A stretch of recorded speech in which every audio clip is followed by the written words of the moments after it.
এই বিয়োগফলটা কত? আমরা সাধারণত জানি 64-এর রুট কত? 8। তাইলে 64% আছে, এটার মান বের হওয়ার কথা 8%, আবার আছে 8% মাইনাস, তো রেজাল্ট ফাইনালি 0 হওয়ার কথা। কিন্তু আসলে কেমন হইব দেখি একটু কইরা। আমাদের এমন থাকলে প্রথমে আমাদের আগে পার্সেন্ট তোলা লাগবে, তো পার্সেন্টের দিকে আমরা খেয়াল দিই। 64% তোলে কীভাবে? 100 দ্বারা ভাগ কইরা, বাস পার্সেন্ট চিহ্ন উঠে গেছে।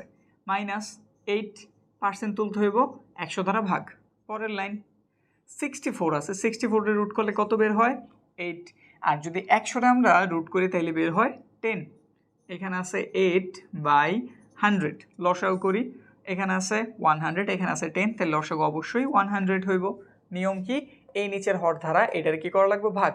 তো 10 ধারা যদি 100-রে ভাগ করি, ভাগফল কত বের হয়? 10। 10 দুপুরে এটারে গুণ করি, কত হইল? 8 10 80, মাইনাস এটা যদি এটা ভাগ করি 1 দিয়ে যদি এটারে গুণ করি 8, তো বিয়োগ করলে এখানটাতে কত বের হইল?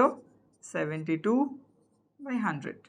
এবার একটু কাটাকাটি করা যায়, কাটাকাটি করে দেখি কত বের হয়। এটার আমরা 4 দ্বারা ভাগ করি, 4 দ্বারা ভাগ করলে হইব 4 একে 4, এখানে একটু করি, 4 একে 4, কত রইল? 3, 4 8 32, কতবার? 18 বার।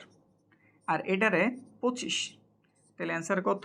18/25।